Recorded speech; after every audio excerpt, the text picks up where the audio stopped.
was the first Super Bowl you covered? The first one that was here in Houston. Because at the Worldwide Leader, I couldn't crack the football lineup.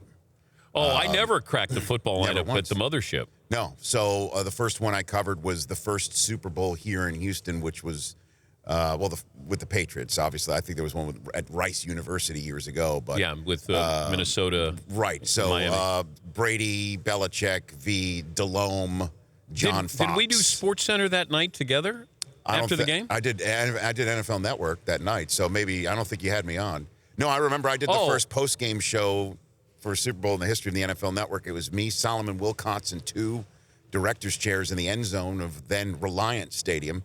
And I remember Bob Kraft came by with the Lombardi Trophy, and Belichick, who was kind enough to come on Total Access earlier in the week as a guest on a Tuesday night. He actually showed up. We thought we would get him post-game too, but he went straight to Berman, your guest later on in this hour, or next hour, and then he went to Berman and then went to the bus. So you never covered a Super Bowl for the mothership? Never.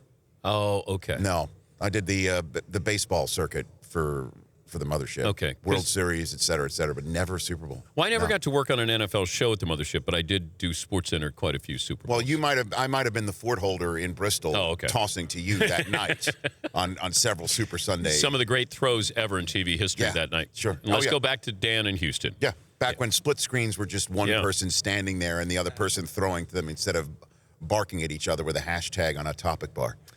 We were talking about media night. Now it's media night. Yes. Where are we headed with this?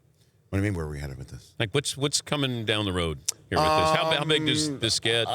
This is, look, one of the many things that Roger Goodell said when he took over as the commissioner was, let's look at everything and see how things can be improved. Or not everything is a sacred cow just because it's been that way forever.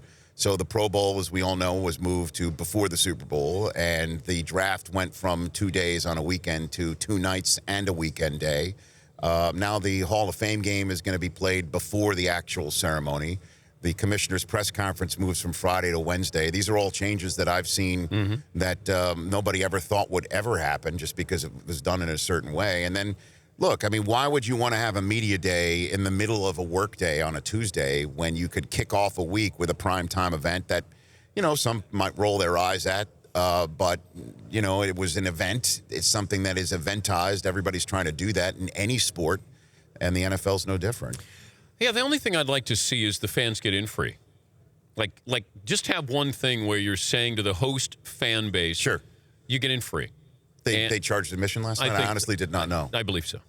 But I would also like to see young kids. I like to see I'm with you. High school kids, grade school kids get an opportunity to do something, to do an interview. It'd be great. I think that maybe that's what they should do is get a kid at each podium, and that's the first question that's asked before the scrum hits. That's not a bad idea at all.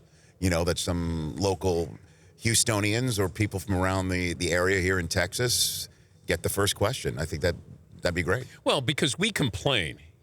Middle-aged guys are complaining like this, we can't get any good, interviews. If you let a 12-year-old ask a question to Tom Brady or Bill Belichick, you might get a better answer than we're going to get, and it would mean something. And if you have the fans there and you want to have a musical guest, just do something where it feels positive for everybody involved. Look, also, just in this day and age, Dan, when players have their own platform to get out their information, whether it's a Twitter account or in illegal Facebook living after a playoff game.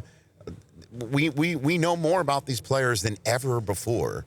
And as opposed to just Monday night, we're also going to get a media availability some today, then Wednesday, then Thursday. So if somebody doesn't get their question in, I don't know how that's possible during a Super Bowl week if they are credentialed for all of the events. And nobody's going to get any serious work done on a Monday night when there's a fake Brady walking around or somebody who's dressed as, the Blue Man Group. I mean, that's not what Monday night is about. It is about a spectacle more than anything else. Rich Eisen joining us on loan from the NFL Network and the Rich Eisen Show on DirecTV. Are we prepared for the Patriots losing? I don't think so. I don't think this country is prepared. On my show down the hall, we have a daily segment we've been doing for a week now that your daily reminder that the Atlanta Falcons are also in Super Bowl 51. Yeah.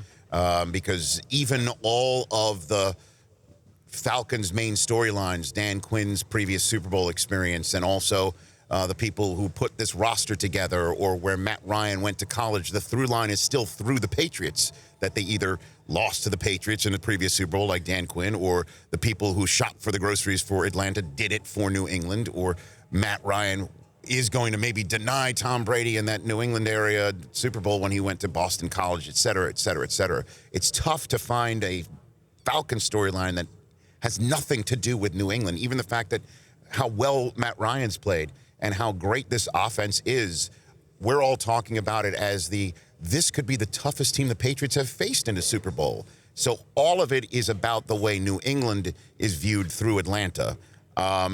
So I don't think people are prepared. I think they absolutely can win this Super Bowl, and they could win it convincingly. It is entirely possible that happens in a way that I don't think folks could have seen previous Super Bowls play out that way for New England. I also find it amusing when somebody says, oh, the Patriots are on a mission. They really want to win this Super Bowl. As if Atlanta says, yeah, I'm sort of ambivalent. If we win, we win. It's just not like, what are we saying here? We're just happy to be here. Brian Billick had a great line last week when he was talking about, well, everybody says Bill Belichick takes the one thing away that he knows that can beat you. He goes, well, the rest of us coaches, what are we taking away the decoys? That's what we're doing. We're going in and we're going to take away those decoys. It's just the way we talk about these things.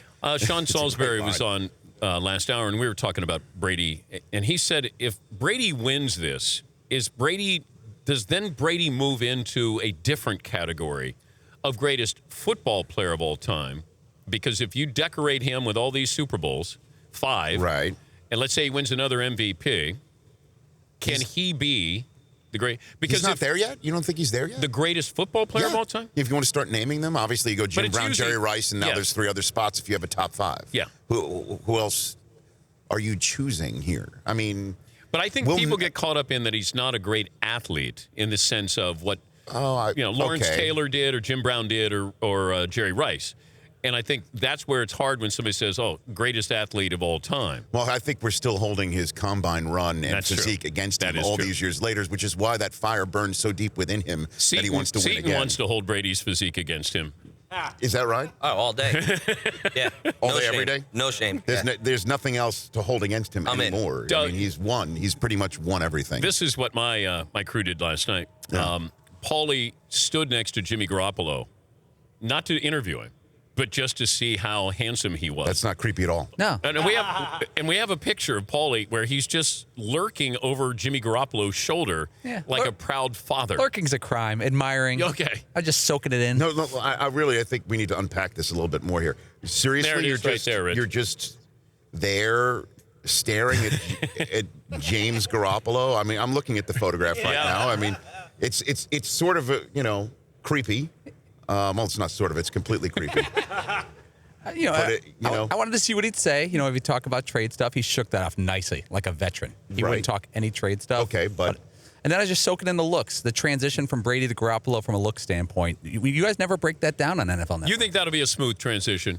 Absolutely. Looks-wise, yeah. Looks-wise for the people in New England. Hot, as hot, another Super Bowl. Not to make this a hot take or, as you would call, a warm take of any sort.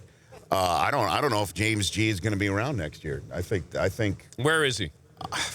That's the $1 million question. I don't know, but I don't think he's on New England. Okay, if you're Cleveland, would you take Jim Garoppolo or Deshaun Watson or Mitch Trubisky?